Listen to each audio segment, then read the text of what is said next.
Media Cina keder timnas Indonesia bakal tambah pemain naturalisasi yang bermain di Liga Top Eropa.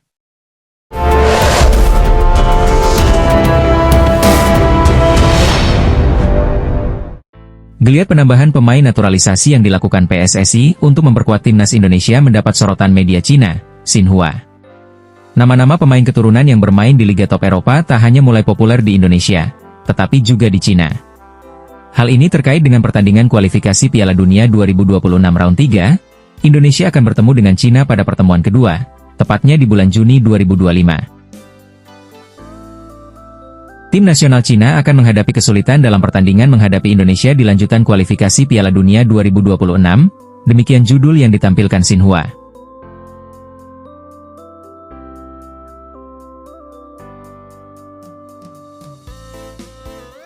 Kedatangan pemain keturunan di skuad timnas Indonesia membuat kekuatan baru sehingga dianggap sebagai alarm kewaspadaan untuk Cina. Tingkat rivalitas antara kedua tim dalam waktu dekat mungkin akan berbeda karena keduanya mengalami banyak perubahan, tulis Xinhua. Tidak bisa dipungkiri, program naturalisasi yang tengah dilakukan PSSI memang berdampak instan pada kemajuan timnas Indonesia. Terbukti, pasukan Patrick Kluivert yang diperkuat oleh sejumlah pemain keturunan yang dinaturalisasi mampu tampil impresif dalam ajang bergengsi. Kita bisa melihat apa yang terjadi di sepak bola Indonesia, khususnya di tim nasional, mereka melakukan perubahan yang sangat pesat, tambahnya.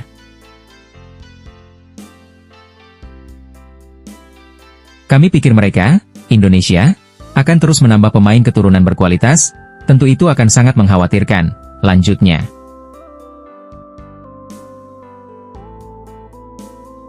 Jika kita tidak bisa bersiap dengan baik maka jangan heran jika Indonesia mengalahkan kita, tegasnya.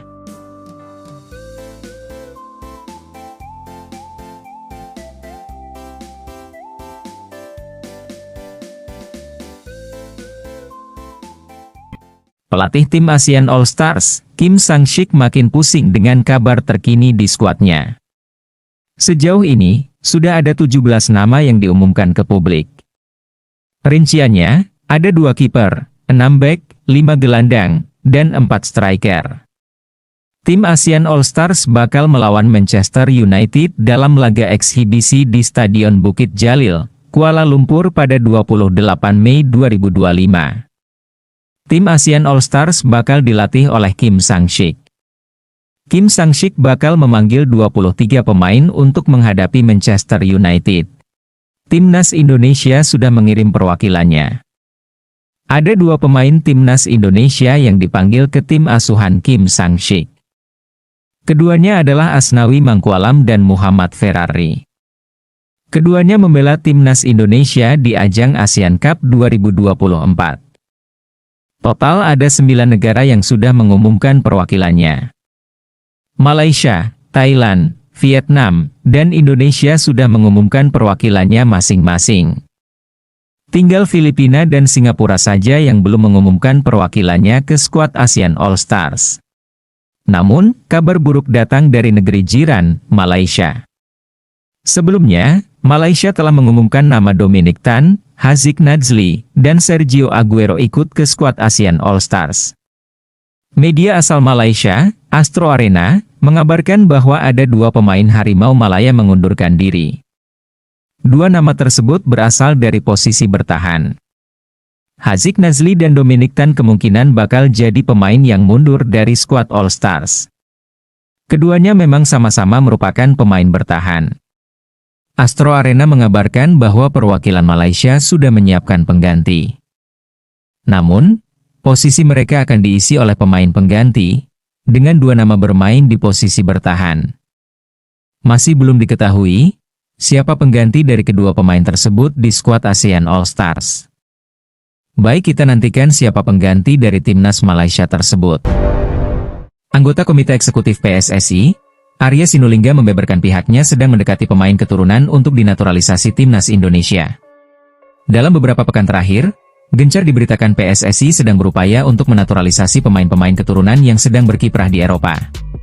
Terutama setelah pelatih timnas Indonesia, Patrick Kluivert, terbang ke Eropa untuk memantau sekaligus mencari pemain keturunan untuk dinaturalisasi. Beberapa di antaranya adalah Pascal Struijk, Jenson Slate dan Guy Roreat. tak banyak diberitakan. Namun Kluivert pun sudah mengakui bahwa dirinya tertarik untuk menaturalisasi Givay Roreat yang bisa bermain di beberapa posisi seperti bek kiri dan bek kanan. Givay Roreat memang sedang berusaha dinaturalisasi. Namun kita sedang melihat apakah dia masih eligible, ujar Kluivert.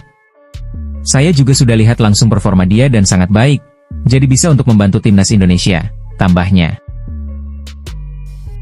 Terkait kemungkinan Givay Roreat untuk dinaturalisasi agar bisa memperkuat timnas Indonesia, Exco PSSI akhirnya angkat bicara.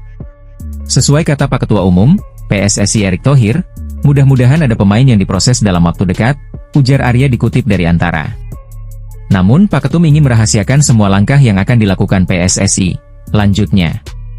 Arya menambahkan, proses naturalisasi perlu proses yang sangat panjang dan memakan cukup waktu untuk dieksekusi. Dia pun menegaskan, PSSI tidak akan mengonfirmasi pemain keturunan akan dinaturalisasi atau tidak jika belum benar-benar fix. Termasuk soal Givay Roreat yang namanya dibicarakan oleh Patrick Kluivert untuk dinaturalisasi. Saya tidak mau ngomong mengenai Givay Roreat, yang pasti kita kalau dia belum mengirim data-data ke PSSI kita tidak mau ngomong. Kita tidak mau janji karena ada prosesnya. Ya semua ada prosesnya, ucapnya.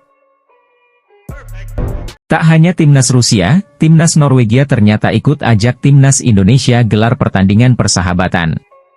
Sebelumnya, ada rumor timnas Rusia ingin mengajak timnas Indonesia untuk menggelar pertandingan persahabatan pada bulan September 2025 mendatang. Tak hanya Rusia, ternyata timnas Norwegia pun antri ingin melakoni laga uji coba dengan timnas Indonesia. Dalam laporan media Norwegia, Norway Sport, pelatih kepala timnas Norwegia, Ståle Solbakken mengungkapkan bahwa negaranya ingin menggelar pertandingan uji coba, termasuk melawan timnas Indonesia. Kendati begitu, Ståle Solbakken juga masih belum bisa memastikan kapan waktu ideal untuk menggelar pertandingan tersebut. Sebab, ia masih melihat jadwal pertandingan tim nasional Norwegia dan juga timnas Indonesia. Saya pribadi sangat tertarik melakoni laga persahabatan dengan negara di Asia seperti Indonesia, kata Ståle Solbakken.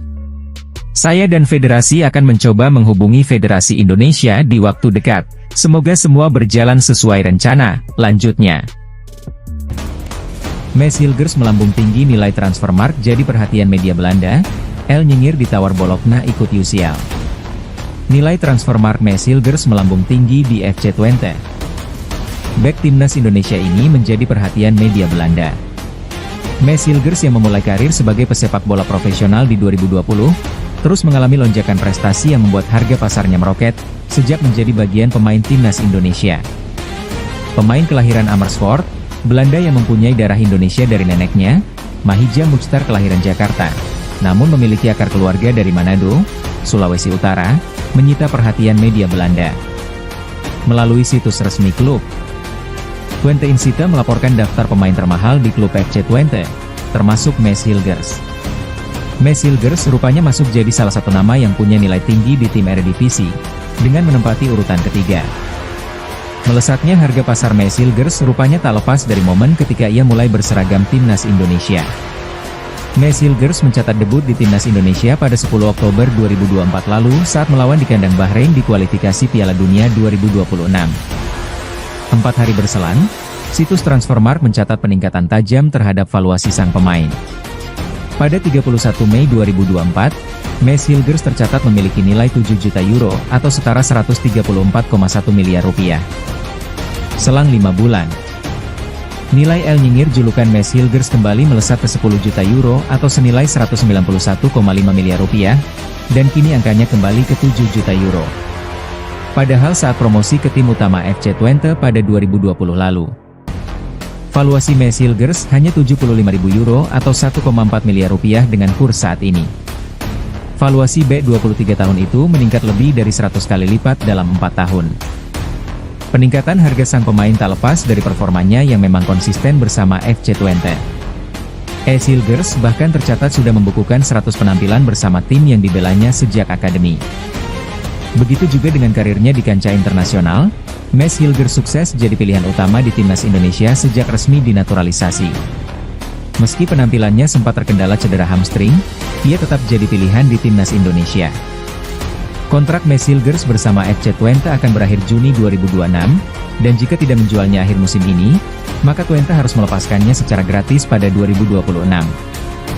Kondisi itu membuat Mes Hilgers kini santer dikaitkan dengan sejumlah klub top Eropa seperti Valencia, Sevilla, Feyenoord, hingga Como di Liga Italia. Bahkan, rumor Mes Hilgers diminati klub Liga Serie A Bologna dan kini masih dalam tahap negosiasi. Menurut laporan media ternama Italia La Gazzetta dello Sport, Bologna bisa merekrut Jay Itzes bersama bek timnas Indonesia lainnya. Mes Hilgers sebagai paket pelengkap lini pertahanan mereka. Kabar kepindahan Mes Hilgers semakin santer pasalnya pemain belakang ini digadang-gadang tengah dalam kondisi puncak dengan usia yang masih muda. Serta pengalaman di kompetisi Eropa membuatnya dinilai sebagai investasi jangka panjang yang menjanjikan. Bologna sendiri saat ini sedang berada di posisi keempat klasemen Serie A 2024-2025 dan berpeluang besar lolos ke Liga Champions musim depan. Bahkan jika tidak lolos ke UCL, Bologna berpeluang besar mentas di kompetisi kasta kedua, Europa League musim depan. Jadi untuk menghadapi ketatnya kompetisi Eropa, kebutuhan akan pemain berkualitas dan muda menjadi prioritas utama Bologna FC. Selain itu juga usia Mes Hilgers yang tergolong masih muda yakni 23 tahun, membuat dirinya bisa disebut proyek jangka panjang yang menjanjikan. Mes Hilgers sendiri dikabarkan hanya dibanderol sekitar 11 juta euro atau 121 rupiah. 67 miliar oleh FC Twente karena masa kontraknya yang akan segera habis. Performa Mes Hilgers bisa dibilang merupakan salah satu pemain yang berhasil bermain impresif di FC Twente musim ini. Mes Hilgers tercatat telah menjadi pilar penting di FC Twente di Eredivisie dan turut berlaga di Liga Eropa dengan total 29 laga dengan 2 gol dan 1 assist di semua ajang.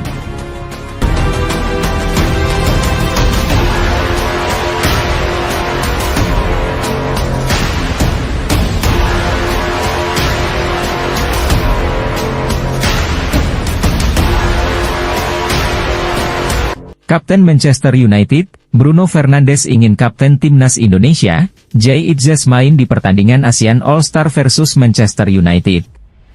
Klub raksasa Liga Inggris, Manchester United, dipastikan akan menyapa kembali jutaan penggemarnya di Asia Tenggara dengan melakoni laga uji coba melawan tim gabungan ASEAN All-Stars. Pertandingan tersebut akan digelar pada 28 Mei 2025 di Stadion Nasional Bukit Jalil, Kuala Lumpur, Malaysia, dengan kapasitas mencapai 84.000 penonton. Laga ini menjadi bagian dari tur akhir musim Manchester United di Asia, setelah menyelesaikan pertandingan terakhir Liga Premier Inggris 2024-2025 melawan Aston Villa di Old Trafford pada 25 Mei. Setelah bertanding di Malaysia, Setan Merah dijadwalkan melanjutkan tur dengan menghadapi tim Hong Kong di Hong Kong Stadium pada 30 Mei 2025. AFF memastikan akan memanggil pemain dari negara-negara Asia Tenggara, beberapa nama sudah diumumkan dipanggil. Tentu tidak semua federasi mau menyertakan pemain terbaiknya. Indonesia misalnya, dikabarkan tidak melepas bintang utamanya karena masih berjuang di kualifikasi Piala Dunia 2026. Namun ada yang menarik, Kapten Manchester United, Bruno Fernandes sangat ingin melawan bintang timnas Indonesia, Jay Itzes. Ada satu pemain timnas Indonesia yang menarik perhatian, saya pikir dia, Jay Itzes, bisa bermain di ASEAN All-Star, kata pemain berkebangsaan Portugal. Tentu ini sangat menarik, yang pasti banyak penggemar yang menanti pertandingan ini, tegasnya. Pelatih timnas Vietnam, Kim Sang-sik, disebut meminta timnas Indonesia melepas pemain terbaik mereka ke skuad ASEAN All-Star saat menghadapi Manchester United di laga uji coba pada Rabu, 28 Mei 2025.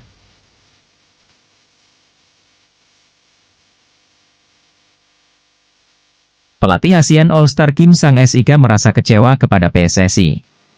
Dia menilai PSSI seolah mempermainkan laga penuh gengsi ASEAN All-Stars versus Manchester United pada 28 Mei 2025, tulis akun Akmilanway.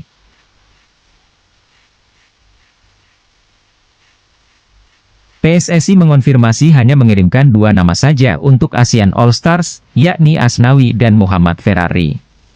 Sementara pelatih Kim Sang-sik menginginkan nama seperti Jay Itzes, Tom Haye dan Ula Romeni, lanjut akun di atas.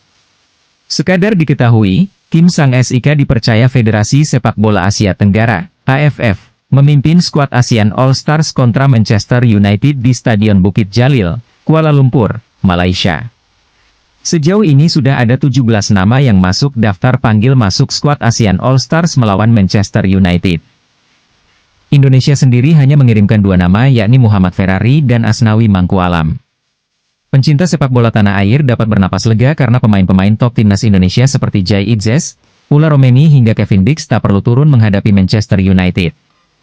Alhasil, nama-nama ini bisa fokus mempersiapkan diri jelang lawan Cina, 5 Juni 2025, dan Jepang, 10 Juni 2025, di 2 laga pamungkas grup C kualifikasi Piala Dunia 2026 zona Asia.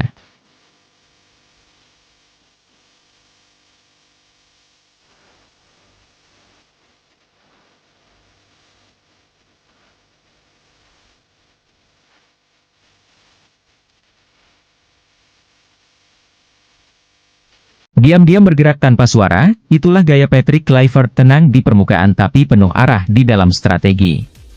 Padahal Erick Thohir sempat menegaskan bahwa tak ada rencana menambah kekuatan baru dalam waktu dekat. Namun Kluivert justru membuat langkah mengejutkan dalam kunjungannya ke Inggris. Ia tertangkap duduk berdampingan dengan Pascal Struijk. Bek Leeds United yang sudah lama dihubungkan dengan timnas Indonesia ini bukan lagi kode halus, terlalu jelas untuk diabaikan. Sebuah bocoran besar dari proyek senyap PSSI yang rupanya masih terus berjalan di balik layar dan Struijk bukan satu-satunya. Ada nama-nama lain seperti Milin Manhoef juga kabarnya tengah masuk dalam radar Kluivert. Seolah jadi juru runding diam-diam membangun koneksi personal menawarkan visi masa depan bersama Garuda. Lalu pertanyaannya, apa sebenarnya strategi Kluivert dan bagaimana ia membuka rahasia besar PSSI? Sebuah kejutan memang sudah menjadi ciri khas PSSI di era kepemimpinan Erick Thohir di balik layar. Banyak hal telah dikerjakan secara senyap dan ketika waktunya tiba semua muncul ke permukaan bak kejutan yang bahkan lawan pun tak siap untuk mengantisipasi. Salah satu ciri khas paling menonjol pemain diaspora ya dalam beberapa laga terakhir komposisi skuad Garuda kerap menghadirkan wajah baru yang sebelumnya tak banyak dibicarakan. Di matchday Maret 2025 misalnya, aura kejutan sempat mengguncang kubu Australia meski pada akhirnya strategi belum sepenuhnya berjalan mulus di bawah kendali pelatih anyar Patrick Kluivert. Akan tetapi benih dari apa yang sedang dibangun sudah mulai terasa dan saat menghadapi Bahrain itulah momen di mana potensi pemain diaspora benar-benar terlihat. Nama-nama seperti Joey Pelupesi turun dengan performa yang menjanjikan. Mereka tampil seolah sudah lama menyatu, saling mengisi saling menutup dan sesekali membuat lawan bingung. Termasuk Dragan Talajik yang terlihat kewalahan menebak arah serangan timnas Indonesia, namun seperti biasanya kejutan itu tak pernah diumumkan dari jauh-jauh hari. Erick Thohir seolah paham bahwa semakin sedikit informasi yang keluar semakin besar efek kejut yang bisa diberikan. Tak heran ketika ditanya soal potensi tambahan pemain naturalisasi untuk matchday Juni melawan Cina dan Jepang. Jawabannya tetap tenang nyaris datar. Belum ada rencana, kita fokus pemain naturalisasi yang sudah ada. Saat ini kita fokus ke bulan Juni dengan pemain yang sudah ada, tegas Erick Thohir kepada awak media di Bali.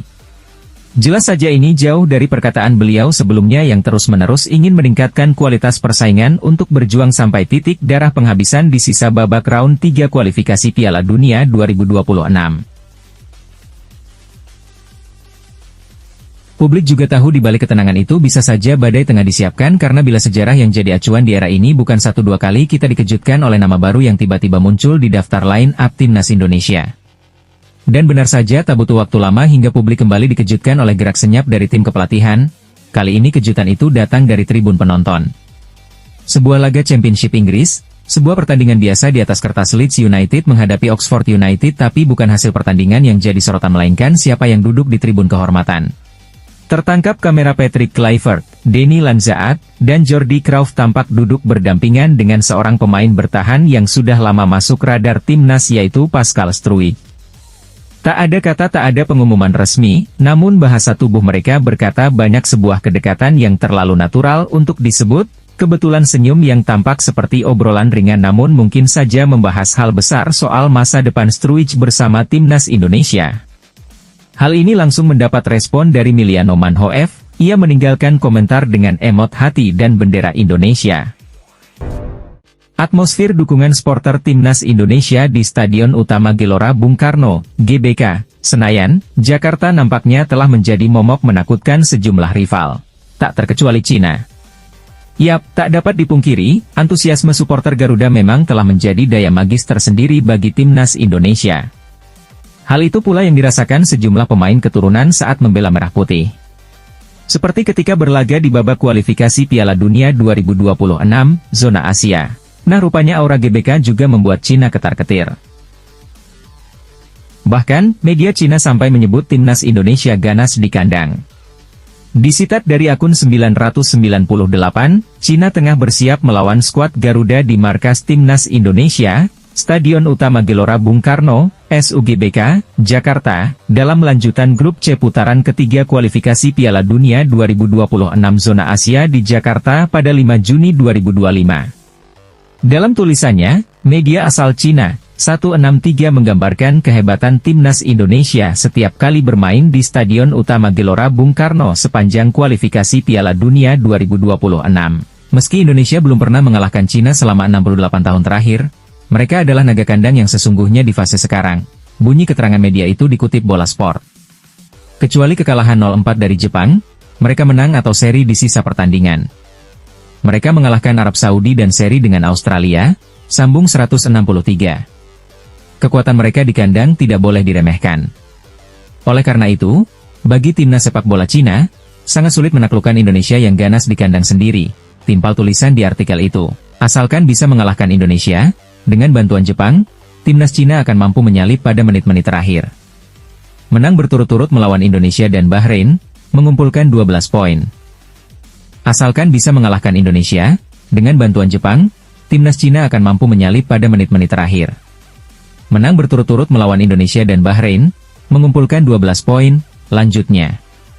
Rumornya mereka akan menambah beberapa pemain naturalisasi baru, itu tentu akan membuat skuad Indonesia makin kuat, tandasnya. Lantas mampukah timnas Indonesia menyingkirkan Cina di laga lanjutan nanti?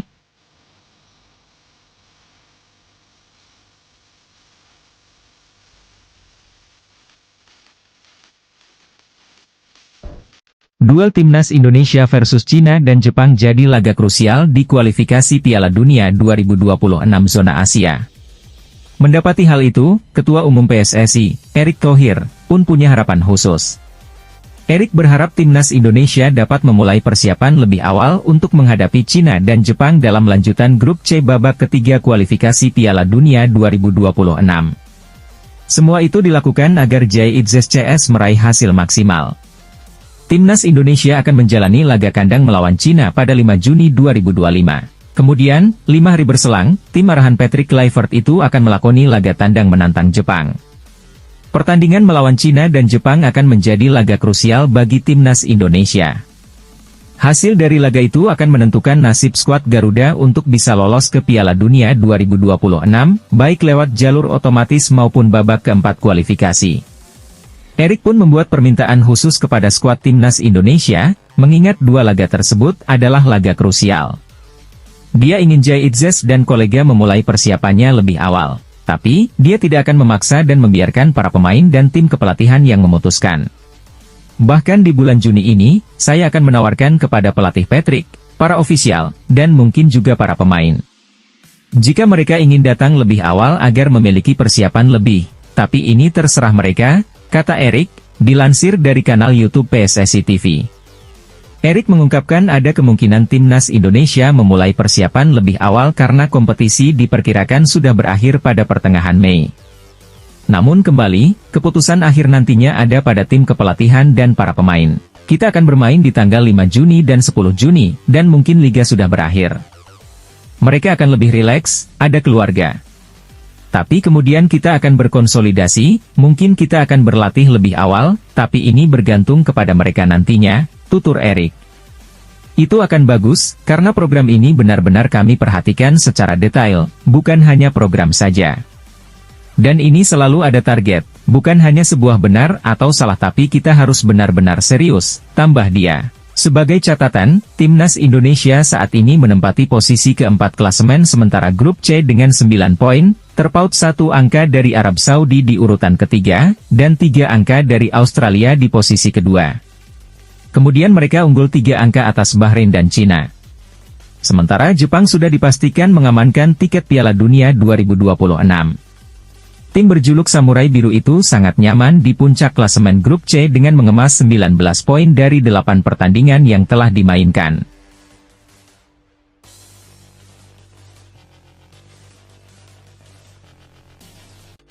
PSSI, terus gencar mencari pemain keturunan demi dijadikan pemain naturalisasi baru untuk timnas Indonesia.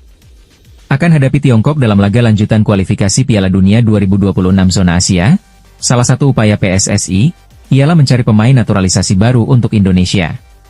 Miliano Jonathans, merupakan salah satu nama pemain keturunan yang dirumorkan akan jalani proses naturalisasi.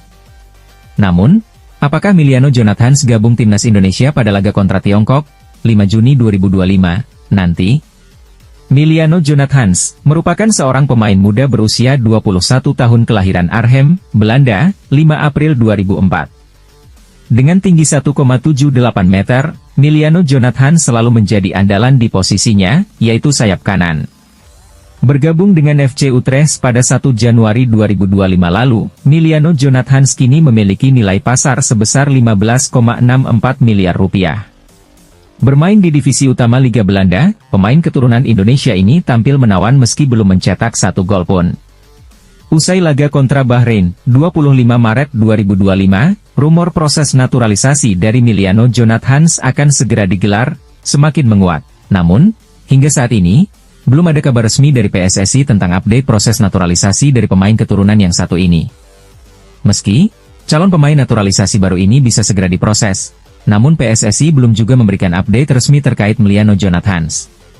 Lewat halaman resmi Bola Sport, Arya Sinulinga selaku anggota Exco PSSI, menyatakan jika pihaknya belum berkomunikasi dengan pemain berusia 21 tahun tersebut. Kabar ini tentunya sudah cukup menjadi jawaban mutlak untuk para penggemar timnas Indonesia yang menunggu kehadiran pemain keturunan ini. Proses naturalisasi dari Miliano Jonathans terbukti belum dimulai dan tidak bisa menjadi jaminan akan debut bersama timnas Indonesia pada laga kualifikasi Piala Dunia 2026 bulan Juni nanti. Meski begitu, kehadiran Miliano Jonathans jika benar-benar akan menjadi pemain naturalisasi baru Indonesia, tentunya akan memberikan dampak yang besar. Berduet dengan Ragnar Oratmangoen dan Ula Romeni di lini depan akan menjadi solusi penyerangan baru timnas Indonesia dari sektor sayap. Dengan begitu, Patrick Kluivert akan memiliki lebih banyak taktik untuk timnas Indonesia. Namun berharap terlalu tinggi tidaklah baik. Sebagai solusinya, tetap update kabar pemain keturunan ini lewat PSSI. Pelatih timnas Indonesia, Patrick Kluivert disebut hanya mau menaturalisasi pemain keturunan yang bermain di Eropa. Mengapa demikian? Exco PSSI, Arya Sinulinga bertanya kepada Patrick Kluivert terkait keinginan menaturalisasi pemain keturunan demi timnas Indonesia.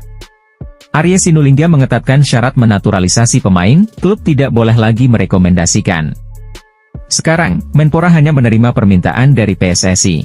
Sebelumnya, klub minta naturalisasi pemain, sekarang, harus PSSI yang minta dan alasannya harus kuat, ujar Arya.